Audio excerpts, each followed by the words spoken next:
Fala pessoal, tudo bom? Meu nome é Nathan José, sou médico oftalmologista e aqui nesse canal, o Medicina Além do Consultório, a gente fala algumas coisas além do consultório, né? Acho que se você é médico, se você é estudante de medicina, você já deve ter escutado muita teoria, muita parte científica, mas o que tem além do consultório que eu falo bastante? Principalmente de mercado médico, mercado de trabalho, inserção no mercado de trabalho, como é que é o dia a dia do médico, como é que vai ser a tua vida aí se você está na faculdade, às vezes existe um descolamento muito grande entre a formação e a entrada no mercado de trabalho. Tem um gap, um hiato aí, e aí quando você vai passar por esse hiato aí, nem sempre essa transição é muito suave. Então, por isso eu acho muito importante falar desses assuntos aí, referentes a dinheiro, às vezes, referente a emprego. E uma pessoa num dos vídeos do canal me perguntou qual que seria a melhor fonte de renda, ou qual que seria a fonte de renda talvez mais indicada para um médico recém-formado, né?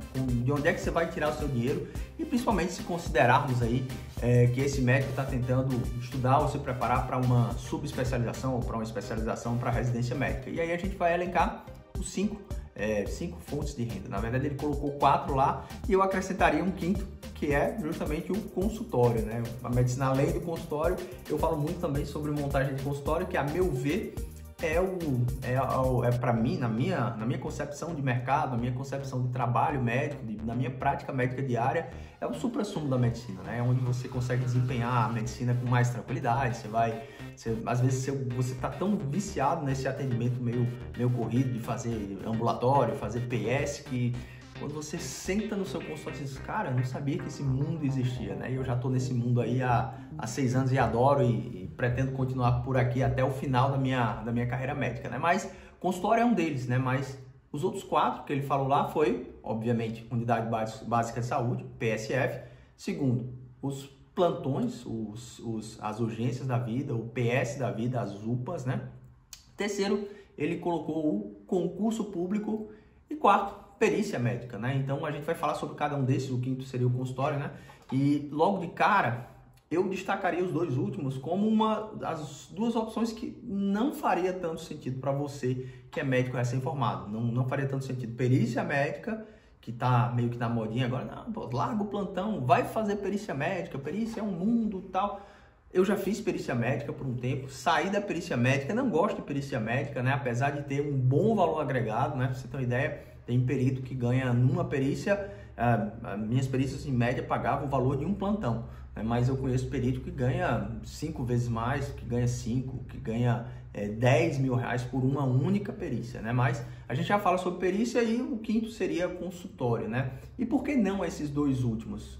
Porque a gente está falando de um tipo de renda, entre aspas aí, variável. Você não pode contar com o dinheiro do consultório, né? Principalmente se você está em início de carreira, se você vai fazer consultório, por exemplo, numa policlínica ou num consultório popular, muitas vezes você não tem garantia. Você vai para lá, sentar na cadeira e diz, ó, cara, se vier 10 pacientes, 60% é teu, 40% é aqui da empresa, né? Então, para você que está no início de carreira, você não pode contar com isso, né? E de repente, se você adoecer, se precisar mandar atestado, então você não vai dar, né? Então, consultório, mesmo que seja seu também, eu quero abrir meu consultório, mesmo como clínico geral, não acho que talvez seja a melhor abordagem, mas a gente está falando de um tipo de renda que é renda variável, né? Então, se você está começando a carreira sem especialidade, consultório já ficaria um pouquinho de lado. Perícia também. Perícia, como eu falei, é renda variável. Você não tem uma garantia que você vai fazer 10 perícias todo mês. E mesmo que você faça, as perícias que eu fazia para o Tribunal de Justiça, eles só me pagavam quando o processo lá chegava ao final, né? Então, tem perícias que eu demorei 4 anos para receber, né? Então, você não pode contar com essa grana, porque você tem conta para pagar no final do mês. Então, para fazer isso, teu carro-chefe, você pode até ter isso como uma coisa para agregar mais, né? E, obviamente, eu sei também que não é a única forma, a forma como eu fazia, a forma como eu era remunerado, não é a única forma que existe, né? Tem pessoas que prestam serviços para empresas de perícia e recebem na hora.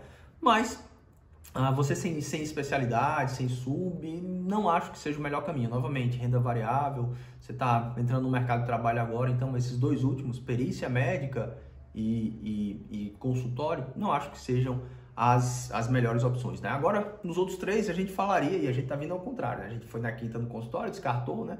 Isso na minha opinião, depois descartou perícia, agora a gente vai falar de concurso público, que aí já seria renda fixa, né? Quando você tem, eu passei no concurso, tenho minha garantia até o final da minha vida, eu não vou ser, eu tenho uma estabilidade.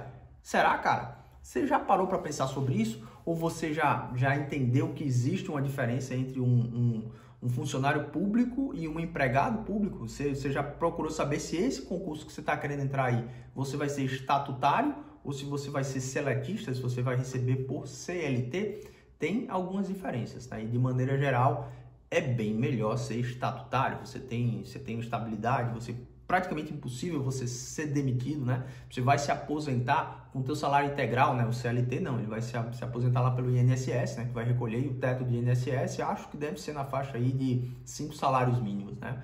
Mas assim, por mais que você queira fazer o concurso público, né? Não, eu quero fazer o seletista ou estatutário, né? Eu quero fazer. Nem sempre ele é a melhor opção para você que está entrando no mercado de trabalho, porque, principalmente como foi a indagação, né? Não, eu pretendo, considerando que eu pretendo me especializar, que eu pretendo ter um tempo para poder estudar e fazer residência médica.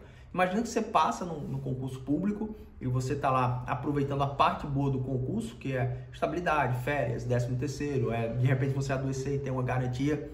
Porque, via de regra, o concurso público ele vai te cobrar uma carga horária, por mais que tenha acordo lá, que você possa meio que tentar ajeitar como você vai cumprir, como você vai pagar essa carga horária, mas, via de regra, o concurso público ele te prende um pouco e não paga tão bem quanto a iniciativa privada, quanto você trabalhar lá direto para a iniciativa privada, né? Então, o grande barato do concurso público é essa segurança. Mas, se você está considerando que você vai fazer especialidade ainda, se você vai fazer uma residência, muito provavelmente você vai ter que rifar esse concurso público, você vai ter que sair desse lugar, né? Porque ou você vai migrar para onde você vai fazer a residência médica, né? Eu estou aqui no concurso público em Maceió e fui fazer a residência em São Paulo. Não tem como você manter isso, né? Porque até para você, não, mas eu vou meio que trancar o concurso para poder me especializar. Antes de 10 anos, antes pelo menos do período probatório, eu acho muito improvável que você consiga fazer isso, né? Então, o concurso público, considerando esse cenário, ou mesmo que você fique em Maceió, não, eu consegui um concurso em Maceió, eu vou fazer residência em Maceió. Às vezes a carga horária não te permite, né? Vai entrar em choque, né? Se for 40 horas semanais, no horário da tua residência, você não vai conseguir conciliar os dois, né? Então, concurso público, apesar de ser um garantido, uma renda, entre aspas, fixa, não variável, né? Também não acho que seja a melhor opção. E as duas primeiras, aí sim eu acho que seriam as duas melhores opções, né? É meio óbvio, é o que quase todo mundo faz e as pessoas fazem isso, não é à toa, é porque muito provavelmente é o melhor caminho de fato a se seguir, né? Nem sempre o caminho que todo mundo vai é o melhor, mas nesse caso eu acho que sim.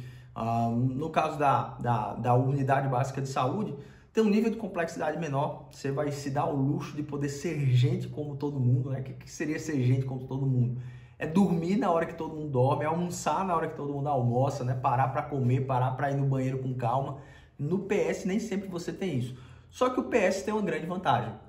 Você consegue condensar períodos de trabalho e aí você conseguiria ser mais bem remunerado por hora. Como assim, Nathan? A carga horária de um plantão geralmente são 24 horas semanais, né? Você vai fazer uma noite, por exemplo, você faz a quarta noite e de repente o domingo dia, né? Então, mais ou menos assim que funciona. Ou então a quarta dia e o sábado noite, 12 horas e 12 horas, né? E o PSF, a Unidade Básica de Saúde, você vai fazer de segunda a sexta, manhã e tarde, né? Então, em geral, a maioria dos lugares, o valor que você recebe por um ciclo desse de plantão no final do mês é mais ou menos equivalente ao PSF, a Unidade Básica de Saúde, né? E eu sei que tem Brasis e Brasis, tem variação de Brasil, que no Rio Grande do Sul é bem diferente da Paraíba, que é bem diferente daqui de Pernambuco, que é do lado, né? Mas financeiramente existe uma diferença de remuneração médica muito grande, mesmo estando próximo, né? Mas, via de regra, onde é mais caro, onde se paga melhor por um PSF, também se paga mais caro, se paga melhor por um plantão. Então, via de regra é isso. Então, 40 horas semanais numa unidade básica de saúde é mais ou menos o mesmo valor que 24 horas semanais em um plantão. Então, talvez o plantão ele ainda tenha essa vantagem, né? Se você está buscando tempo para você estudar, né? Você vai ser mais bem remunerado por hora. Por outro lado, você vai dormir fora de casa, às vezes você vai estar desgastado, se você for como eu era, né? Eu nunca fui um plantonista, nunca gostei disso. Meu plantão, quando era no domingo, eu no sábado já ficava, nossa, cara, o cara que eu deixei lá na quarta noite vai estar lá na vermelha porque ainda não conseguiu vaga de UTI, aí no dia do plantão era um desgaste. no outro dia eu estava cansado, então é 12 horas que você dá, mas são 12 horas que se estendem um pouquinho antes e um pouquinho depois. Mas, cara, cada um, né? Tem gente que diz, não, eu prefiro dar meu plantão e ter meu tempo livre para poder estudar ou para ser mais bem remunerado por hora, né? E considere também que isso é um momento transitório da sua vida. Depois você vai fazer sua especialidade, você vai seguir a sua vida e muito provavelmente você vai sair desse caminho de plantão, você vai migrando para essas outras remunerações. Na minha visão, o topo de carreira é lá no final, é o consultório, né? Mas, enfim, esses são os meus pitacos aí, né? As minhas opiniões sobre qual é o melhor caminho, a melhor forma de trabalhar para um recém-formado, né? Não deixe de deixar aí sua opinião nos comentários, se ficou faltando alguma, qual que seria o melhor para você, tá? E se você gosta desse tipo de informação, como sempre, eu peço que você se inscreva no canal para fortalecer a nossa comunidade aqui, que está ficando cada vez maior, né? E se você gosta desse tipo de vídeo, é bem possível que as pessoas que estão na mesma fase que você também tenham interesse, então caminhe esse vídeo aí pro pessoal. Um abraço e até o nosso próximo vídeo.